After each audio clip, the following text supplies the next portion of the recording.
کہ یہاں آپ کے جو ایپلیٹ فورا ہیں، یعنی ریویژنز ہوتی ہیں، اپیلز ہوتی ہیں، عدالت عظمیٰ کے کیس کو سننے کے بعد اس کے ریویو ہوتا ہے، اس کو بھی مزید تنگ کر کے وہ چاہتے ہیں کہ 3 ٹیئرز کے ذریعے آپ فیصلہ کریں. تو کہنا میں یہ چاہ رہا ہوں کہ اصلاحات تو بہت ہیں، لیکن اب کچھ عدالتی قیادت کی طرف سے بھی یہ ہمیں دیکھنے کو ملنا چاہیے. اسد، بٹ اس میں جو سوال ایک اٹھتا ہے وہ یہ ہے کہ آصف سعید کھوسہ صاحب نے جو بات کی obviously وہ تو سب کو اچھی لگی، بیکاز جوڈیشل سسٹم کے جو اپنے مسائل ہیں وہ بہت ہائی لائٹ ہوئے ہیں پچھلے سالوں میں، اینڈ آئی تھنک ان کے ذریعے تنقید کا نشانہ بھی بنایا گیا ہے جوڈیشری کو، جو بھی اسپیشلی پولیٹیشنز جو پیچھے ناراض بھی کچھ رہے یا جن کو تکلیف جنہوں نے یہ سمجھا کہ ان کو تکلیف ہوئی کورٹ سے. مگر ایشو یہاں یہ آتا ہے کہ ہم پھر وہی بات ہے کہ ہم سمجھتے ہیں کہ کیا ایک آدمی کے آنے سے یا ایک آدمی کی نیت سے ایک پورا سسٹم ٹھیک ہو سکتا ہے؟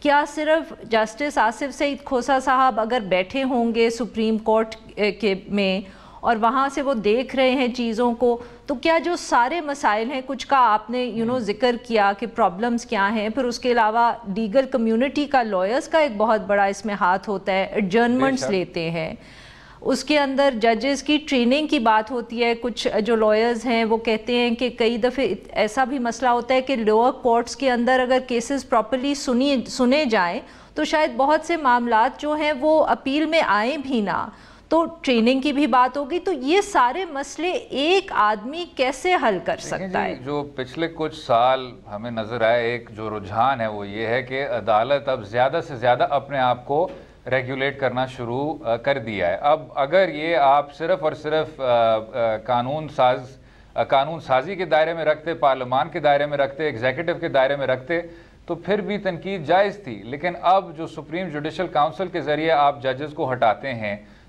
جوڈیشل کمیشن کے ذریعے آپ ججوں کو تقرر کرتے ہیں، ججوں کے پاس وہ اختیار بھی ہے کہ وہ خود آپ کے کوڈ میں ترمیم لا سکتے ہیں. تو جب آپ کے پاس اتنے زیادہ اختیارات ہوں، اس کے ساتھ ساتھ کچھ ذمہ داریاں بھی آتی ہیں. اس میں کوئی شک نہیں ہے کہ ایک شخص سے اتنا کچھ نہیں ہو سکتا، لیکن میں یہ بھی کہوں گا کہ ہم نے ماضی میں کبھی ایسا پوائنٹ نہیں دیکھا اپنی تاریخ میں کہ چیف جسٹس آف پاکستان اتنا خود مختار ہو اور یہ جو ادارہ ہے یہ اتنا زیادہ آزاد ہو.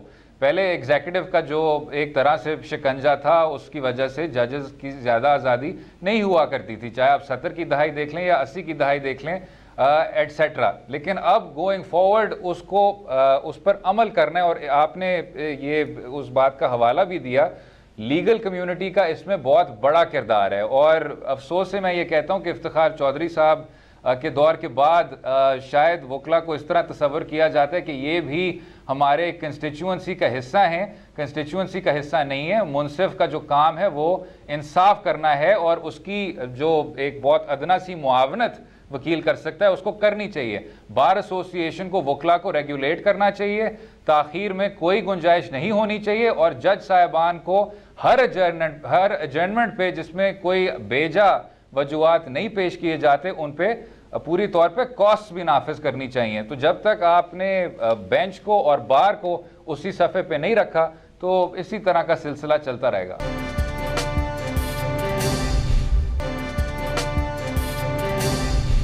جس کو ہم کہتے ہیں کہ پاپولسٹ جج، کہ آپ اس قسم کے ایشوز کو اٹھائیں یا اس قسم کے ایشوز پہ بات کریں جس سے آپ کو لگے کہ آپ کا پاپولر سپورٹ پیدا ہوتا ہے، اور جو کہ ہوا بھی. بہت سے لوگ ہیں جو افتخار چودھری صاحب اور ثاقب نثار صاحب کی بہت تعریف کرتے ہیں اور کہتے ہیں کہ انہوں نے وہ کام کیے جو پولیٹیشنز نہیں کر رہے تھے. وہ آرگیومنٹ کہ جی ایک پولیٹیکل ویکیوم ہے یا ایک ویکیوم ہے تو اس کو اگر حکومت یا ایگزیکٹو نہیں فل کرے گی تو ججز فل کر لیں گے.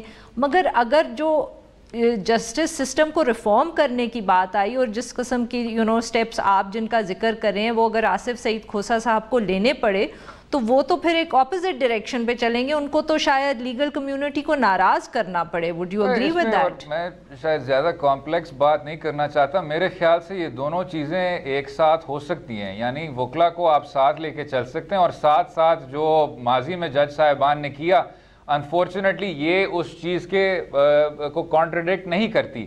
یہی آصف کھوسہ صاحب جنہوں نے اتنے زیادہ کیسز کو ڈسپوز آف کیا نے پوری طور پہ پیناما کی ججمنٹ میں کہا جو پہلی والی تھی 20 اپریل کی، جس میں ان کا اختلافی نوٹ تھا کہ کیونکہ تمام اداروں نے اپنے بنیادی فنکشنز ہی ایبڈیکیٹ کر دی ہیں تو اب عدالت کو اس طرح سامنے آنا پڑا ہے۔ کھوسہ صاحب نے یوسف رضا گیلانی صاحب کو بھی گھر بھیجا تھا، پیٹی دی نیشن کا ان کا ایک وہ نوٹ بھی ساتھ اپینڈ کیا تھا۔ ثاقب نثار کے سو موٹو کی جو کنکلوژن تھی اس میں کھوسہ صاحب کا فیصلہ تھا، جس کے بعد شاہ رخ جتوئی جیسے آدمی کو پھر سزا ہوئی۔ تو اگر آپ ماضی میں بھی دیکھیں جو 184(3) کا بھی دائرہ ہے، جوڈیشل ایکٹیویزم کا دائرہ ہے، اس میں کھوسہ صاحب کا جو کردار ہے وہ کافی فرنٹ اینڈ سینٹر رہا ہے۔ میں تو صرف یہ کہوں گا کہ اگر ساتھ میں I don't think it's either or کہ اگر آپ جوڈیشل ایکٹیویزم کو جب تک فارغ نہیں کریں اور ریسٹرینٹ میں آ جائیں تو آپ کے بنیادی عدالتی اصلاحات آپ کو دیکھنے کو ملنا شروع ہو جائیں گے۔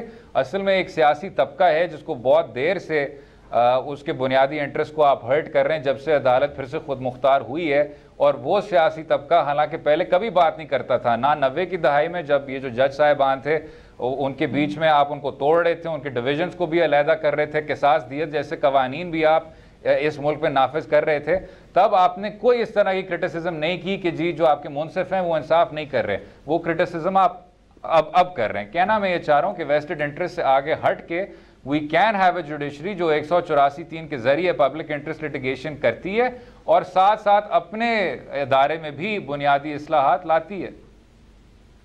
بٹ اگر آپ بات کریں 184(3) کی، جس کی آصف سعید کھوسہ صاحب نے بھی کی، اور انہوں نے کہا کہ اس کا ایک تو استعمال بہت کم کرنا چاہیے، پھر انہوں نے جو چارٹر آف گورننس کی بات کی ہے، تو how do you view these things? Because یہ جو اسپیشلی چارٹر آف گورننس ہے، یہ تو ایک، اگر میں اب غلط نہ ہو تو میں کہہ سکوں کہ کافی ایک پولیٹیکل سی سٹیٹمنٹ ہے ایک جج سے، کیونکہ اس قسم کی باتیں ہمیں زیادہ تر سیاستدانوں سے سننے کو ملتی ہیں۔ آپ اگر ہماری تاریخ کی روشنی میں اس بات کو دیکھیں، اسی ملک میں چیف جسٹس سجاد علی شاہ صاحب کا جو بینچ تھا وہ پھر جس طرح ڈیوائیڈ ہوا، اسی ملک میں جس طرح افتخار چودھری صاحب اور پرویز مشرف کا ایک ہیڈ آن کولیجن ہوا تھا، ایگزیکٹو اور عدلیہ کے بیچ جو ایک طرح کا ہمیں بار بار ایک فرکشن کا سلسلہ نظر آتا ہے، اس کو کسی طرح سے آپ نے for lack of better expression اس کے بیچ میں ایک آپ نے ڈیم بنانا ہے کہ اس چیز سے آپ آگے بڑھ کے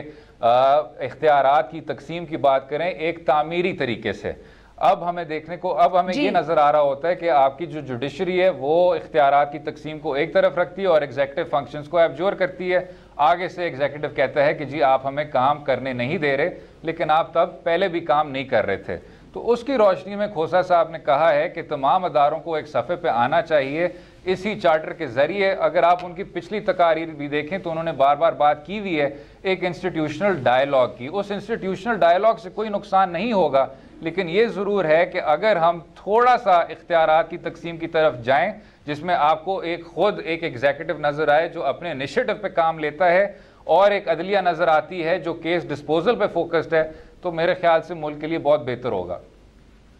جی بہت بہت شکریہ اسد، آپ نے بہت تفصیل سے بات کی۔ ناظرین، now we'll take a short break, اور جب ہم بریک سے واپس آئیں گے تو ہم بات کریں گے اپوزیشن کی، اور خاص طور پہ پاکستان پیپلز پارٹی کی، جس کا آج ایک اہم اجلاس کراچی میں ہوا۔ اسٹے ود اس۔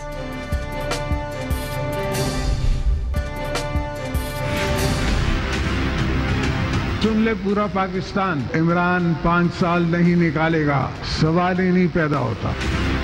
آپ سوچیں سمجھیں بیٹھیں، ایکسیڈنٹل سلیکٹو پرائم منسٹر بن گئے ہو تو سیکھو تو صحیح۔ ان کی جنگ مجھ سے صرف 18ویں ترمیم پہ ہے۔ اتنا دیوار سے مت لگاؤ، یہ میرے ہاتھ میں پھر عوام نہیں رہے گی۔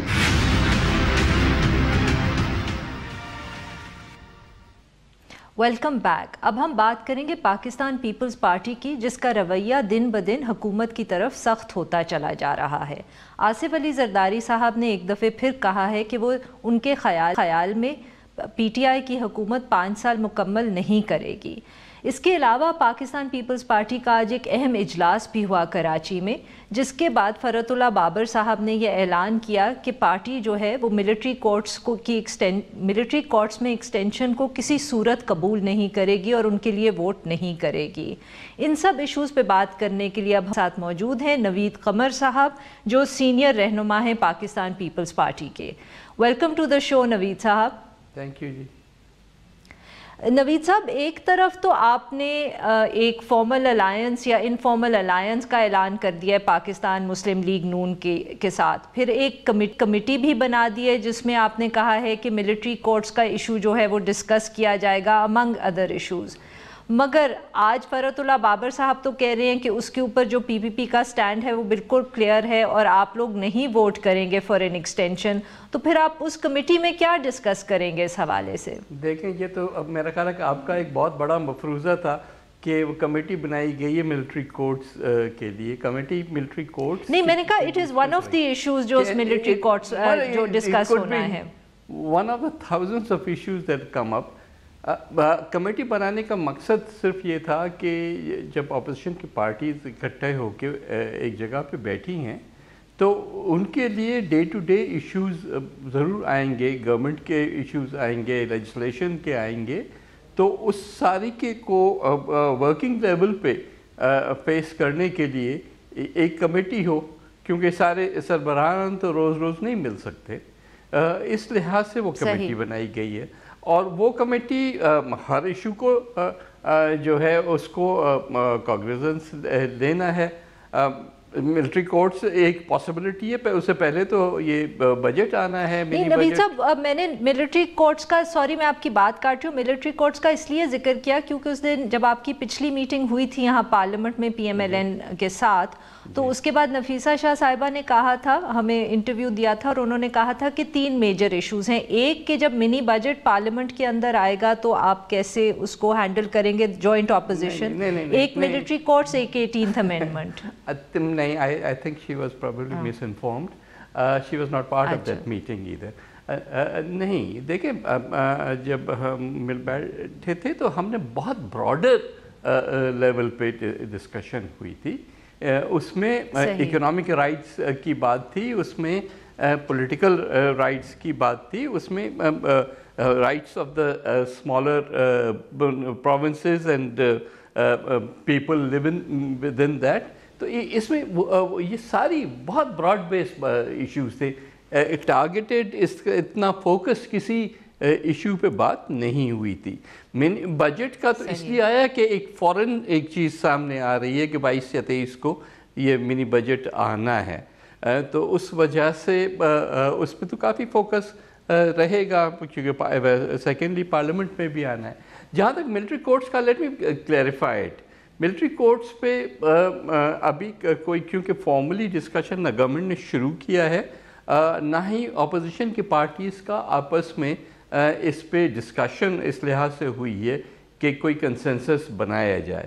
پاکستان پیپلز پارٹی کا آج کا نہیں، یہ بہت پرانا سٹینڈ ہے، اور خاص کر ہماری لاسٹ جو سینٹرل ایگزیکٹو کمیٹی کی میٹنگ ہوئی تھی نودیرو میں، اس میں یہ بات پھر ریٹریٹ کی گئی تھی کہ Pakistan Peoples Party military courts کو اپوز کرتی ہے۔ ہمارے خیال سے یہ سلوشن نہیں ہے پاکستان کے پرابلمس کا، اور خاص کر ہمارے جو یہاں کا جوڈیشل سسٹم ہے اس کو جب تک ہم اسٹرینتھن نہیں کریں گے، اس میں وہ چیزیں نہیں لائیں گے جس کی وجہ سے یہ ڈیفیکٹس آ رہے ہیں، تو ہم ایک جو ہے یہ تو ایک سافٹ والی بات ہوئی نا کہ ہم نوید صاحب، یہ 2 دفعے تو آپ اس کے لیے ووٹ کر چکے ہیں نا، دیکھیں نا، ایک دفعہ اے پی سی بالکل اٹھائے تھے، آئی ایم سوری، نہیں، یہ تو آپ پھر غلط کے، پہلی دفعہ تو خیر پھر بھی ٹھیک ہے، ایک ماحول ایسا تھا، اے پی سی کا واقعہ ہو چکا تھا، ساری قوم جو تھی چاہ رہی تھی کہ کوئی اسٹرانگ ایکشن ہونا چاہیے، لیکن جب پہلے ایکسٹینشن کی بات ہوئی تھی تو یہ سارے ایشوز اس وقت بھی آئے تھے، اس میں یہ بات بڑی کیٹیگوریکلی کہی گئی تھی کہ نہیں، ہم ججز پروٹیکشن کا لا، ہم وٹنس پروٹیکشن کا لا، ہم پروسیکیوشن کی اسٹرینتھننگ، ہم نیکٹا کی اسٹرینتھننگ، ہم انٹیلیجنس گیدرنگ، یہ ساری این پلس مور پورا 20 پوائنٹ پروگرام جو تھا اس سارے پہ عمل ہوگا. اور اس پہ آپ کو یاد ہوگا کہ ایک کمیٹی بھی بن گئی تھی اور وہ ریگولرلی ملتی تھی, اور گورنمنٹ سے ہم اس وقت کی government P M L N کی گورنمنٹ تھی, اس کو بار بار ہم یاد دلاتے تھے کہ بھائی یہ ایک دفعہ پھر یہ سنسیٹ کلاز جو ہے اس کی سنسیٹ آ جائے گی, اور آپ جو ہوں گے اگر آپ نے تیاری نہیں کی ہے تو پھر وہیں ہم پھنسے ہوں گے. نوید صاحب, if I can understand you correctly and correct me if I'm wrong, تو اگر اس دفعے پی ٹی آئی کی حکومت بھی آپ سے کوئی کمنٹ دے کہ وہ جوڈیشل ریفارمز پہ کام کریں گے, جیسے کہ وہ اس وقت وہ کہہ رہے ہیں کہ وہ کریں گے, اور وہ تو کیا پھر آپ کنسیڈر کریں گے to vote in favour of the military courts? نہیں, دیکھیں یہ بات نہیں کہ کسی کی بات کرنے سے تو ایک چیز ہو نہیں جاتی. انفارچونیٹلی اس حکومت کی تو بہت ہی لو کریڈیبلٹی ہے نا. جو حکومت خود کہے کہ یو ٹرن لینا بہت اچھی بات ہوتی ہے, تو وہ تو خیر اس کی کسی بھی بات پہ اعتبار نہیں کیا جا سکتا. لیکن بات یہ نہیں ہے, مجھے لگتا ہے کہ یہ ہم لوگ ایک ایزی وے آؤٹ ڈھونڈنے کے ہر وقت اس میں ہوتے ہیں. اینڈ دس از آلسو اندر وے. اگر آپ ایسے ایکسٹینشنس دیتے گئے تو پھر آپ کا ویسے بھی جو کرمنل جسٹس سسٹم ہے وہ جتنا خرابیاں اس میں ہیں وہ اور خرابیاں آتی جائیں گی, کیونکہ آپ ایک جو ہے وہ کاپ آؤٹ سچویشن ڈھونڈتے ہیں. تو میرا خیال ہے کہ یہ نان نیگوسیبل ہے, بیسکلی یہ نان نیگوسیبل ہے as far as the P P P. Peoples Party کے لیے تو کافی حد تک یہ نان نیگوشیبل بات ہے. باقی پارٹیز کا اپنی دیکھیں اس وقت کی جو بار بار آپ سے پوچھوں کہ کافی حد تک نان نیگوسیبل ہے یا naan نیگوسیبل؟ As far as I could understand the party position, it is completely non-negotiable. Naan نیگوسیبل. اس کے علاوہ سر آج اجلاس میں کوئی اور اہم فیصلے ہوئے جو آپ ہم سے شیئر کر سکتے ہیں؟ آبویسلی سب کچھ تو نہیں آپ بتائیں گے, but whatever that you know the party has decided. یا کہ جو فوکس رہا میں کہہ رہا تھا کہ ایک تو ایک فیصلہ آیا ہے سپریم کورٹ کا regarding the reversal of the devolution of the hospitals. اب آپ کو پتہ ہے کہ NICVD جیسا انسٹیٹیوشن جو کہ ایک حد تک کام کر رہا تھا, اور اس میں بھی وہ اس میں فیلنتھراپسٹ وغیرہ سب ملا کے بھی جب اس کو فنڈنگ کرتے تھے, تو اس کے بعد بھی وہاں جتنی بھی ایکسرسائز وہ پروسیجرز ہوتے تھے, آپریشنز ہوتے تھے, they used to be very expensive affair.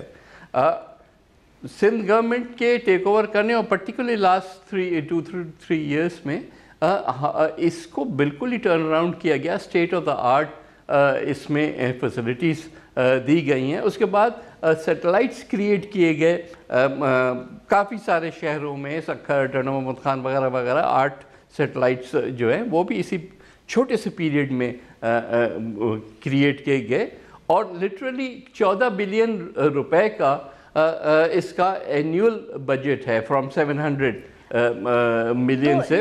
تو بات پلیز لیٹ می کمپلیٹ. سو اس میں ہوا یہ ہے کہ اب آل آف اے سڈن یہ ساری چیزیں فیڈرل گورنمنٹ کے حوالے کر دی جائیں, جو کہ ہمیں جو سندھ گورنمنٹ کا نارمل انڈر دا NFC جو شیئر ہوتا ہے وہ دینے کو سے قاصر ہے. تو اس کا مطلب ہے کہ آپ یہ ہاسپٹل بند کرنا چاہتے ہیں, جو سندھ کے لوگوں کو فائنلی ایک کوئی چیز ایسی ملی ہے which they can be proud of. تو یہ شاید آپ کو پسند نہیں ہے باتیں. تو and it is a reversal in philosophy also کہ 18th امینڈمنٹ میں جو ڈیوالو چیزیں ہوئی ہیں وہ آہستہ آہستہ کر کے اب ہم واپس کریں. جی ٹھیک ہے, but if this is what the party thinks, تو کوئی آپ نے ڈسکس کیا کہ اس کے اوپر آپ کی حکمت عملی کیا ہوگی؟ آپ یہ تو اب سپریم کورٹ کا فیصلہ آ گیا ہے, یو نو یہ کوئی پارلیمنٹ کا تو ایشو نہیں ہے کہ, تو آپ اس پہ اب کیا ریاکشن دیں گے؟ How will you address it? کوئی اس پہ بات ہوئی؟ Obviously اس کے legal repercussions on this specific issue, sorry, let me just clarify. Let me answer your question. Let me answer your question. ہاں ظاہر ہے کہ ایک فیصلہ آیا ہے تو we would be looking for a judicial review کہ اس کو ریکنسیڈر کیا جائے in light of all the achievements جو کہ, اور اس کا ریورسل سے جو نقصانات ہوں گے، جو لوگوں کو جتنی جانیں اب بچنا شروع ہو گئی ہیں وہ پھر جب آئے ہوں گی تو ان کے کون اس کا ذمہ دار ہوگا؟ تو ایک تو خیر اس لائن پہ ہوگا، پلس پبلک اویئرنیس تو ظاہر ہے کرانا یہ ہمارا فرض بنتا ہے. شاید یہ زیادہ کرنا چاہیے تھا before this whole thing came up, لیکن اس اسٹیج پہ بھی ہمیں پبلک اویئرنیس کریٹ کرنے کی ضرورت ہے کہ یہ اس ساری چیز سے کیا کے حوالے سے پبلک اویئرنیس. جی صحیح. 18th امینڈمنٹ اینڈ ریولوشن کے حوالے سے جی تو اس کے لیے کیا آپ کوئی مطلب کہ ریلیز، جلسے، یا ابھی اتنی اسپیسیفک ڈیٹیلز میں نہیں آپ نے فیصلہ کیا؟ I mean, how are you going to address this issue of public awareness? Broader issue پہ تو خیر یہ ہوا نا کہ اویئرنیس کریٹ کرنی ہے، ظاہر ہے جس لیول پہ کریٹ کرنی ہے اس فورم کو استعمال اس لحاظ سے کرنا پڑے گا نا. کہیں اگر ایک انٹلیکچوئل لیول پہ ڈسکشن رکھنی ہے تو پھر انٹلیکچوئل فورم ہوگا. اگر پبلک ایٹ لارج کے لیول پر کرنی ہے تو پھر اس قسم کا فورم جو ہے وہ استعمال کیا جائے گا. ظاہر ہے کہ all of these things will pan out over the next few days. جی نوید صاحب، آج آصف علی زرداری صاحب نے دوبارہ یہ بات کی ہے کہ یہ حکومت جو ہے یہ 5 سال مکمل نہیں کرے گی، مگر پہلے تو آپ کہتے رہے ہیں، آپ کی جماعت کہتی رہی ہے کہ پورا چانس دیں گے آپ پی ٹی آئی کو تاکہ وہ ایکسپوز ہوں لوگوں کے سامنے، اور ان کو کبھی وکٹم ہوڈ کا وہ کارڈ پلے نہیں کرنے دیا جائے گا. تو آج پھر یہ آصف علی زرداری صاحب نے کیوں یہ بات کی کہ پھر حکومت جو ہے وہ اپنے 5 سال نہیں مکمل کرے گی؟ میرا خیال ہے انہوں نے یہ نہیں کہا کہ ہم حکومت کو نکال رہے ہیں، انہوں نے کہا حکومت وقت پورا نہیں کرے گی. یہ کوئی بھی بیٹھا ہوا ہے آج جب اس حکومت کے پرفارمنس کو دیکھتا ہے اور جج کرتا ہے تو اس کو خود ہی یہ احساس ہوتا ہے کہ یہ حکومت جو ہے ایک سوسائڈل کورس پہ نکلی ہوئی ہے، اور جو پبلک اوپینین ہے وہ کتنا ریپڈلی چینج ہوتا جا رہا ہے. کیونکہ غریب سے غریب انسان سے لے کے اور various sections of the society سب کے سب پنچ فیل کر رہے ہیں اس ساری چیز کا. تو وہ گورنمنٹس جو ہیں ایسے ماحول میں ان کا سروائیو کرنا مشکل ہوتا ہے. وہ اس لحاظ سے ایک پولیٹیکل اپنی انالیسس دے رہے ہیں. یہ کہیں بھی ہم نے نہیں کہا کہ ہم حکومت کو گرانے کے لیے جو ہیں وہ ایک مہم شروع کر رہے ہیں. That's not the idea. جی بہت بہت شکریہ نوید صاحب، آپ نے وقت نکالا اور ہاتھ کی. ناظرین، now we'll take a short break, اور جب ہم بریک سے واپس آئیں گے تو ہم بات کریں گے افغان پیس ٹاکس کی. اسٹے ود اس.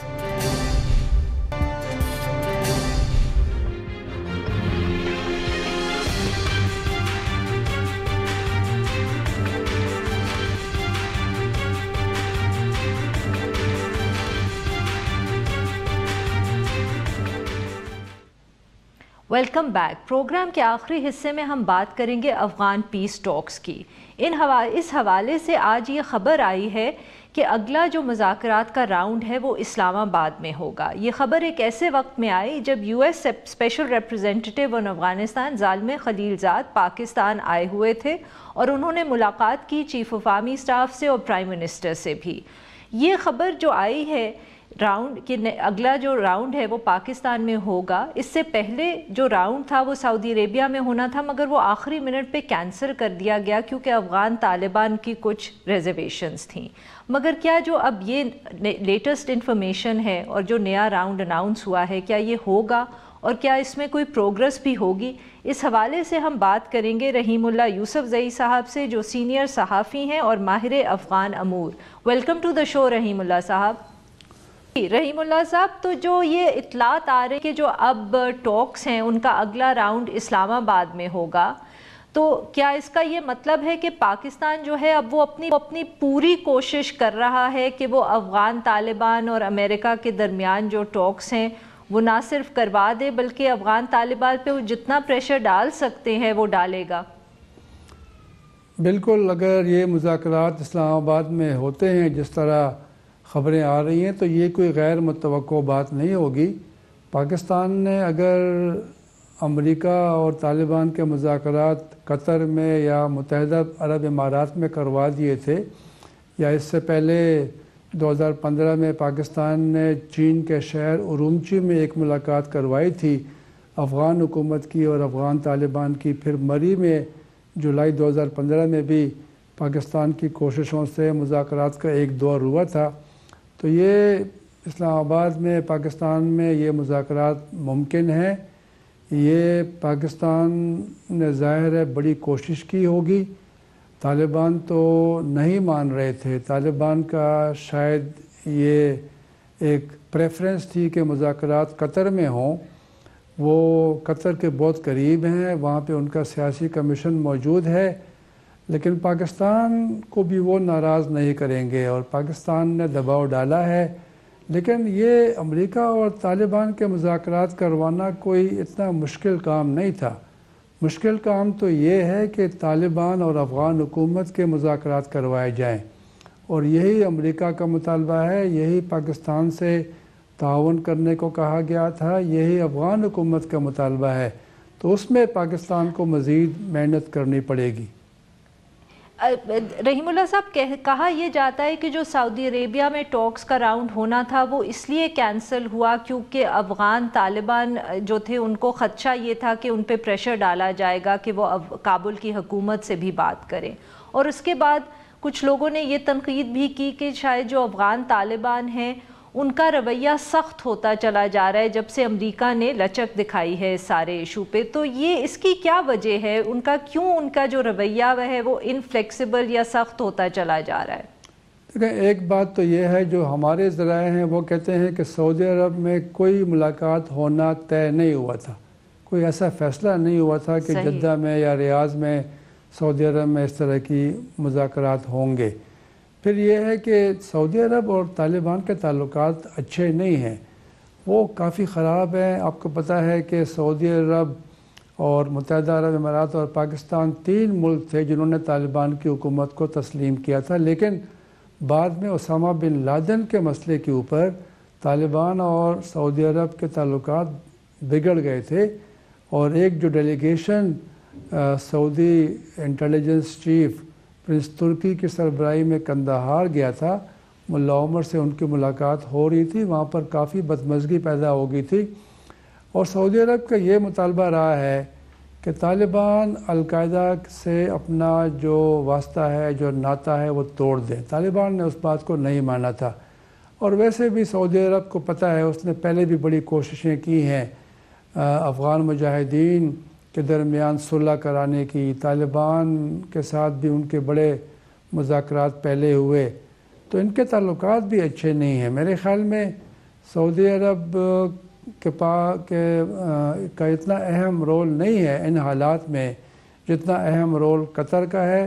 پھر مسئلہ یہ بھی ہے کہ سعودی عرب اور قطر کے تعلقات بھی خراب ہیں, اور UAE اور قطر کے تعلقات بھی خراب ہیں, اور طالبان کی ہمدردیاں میرے خیال میں قطر کے ساتھ ہیں. جی بہت بہت شکریہ رحیم اللہ, آپ نے وقت نکالا اور ہم سے بات کی. ناظرین, آج کے لیے بس اتنا ہی. We'll be back tomorrow at the same time.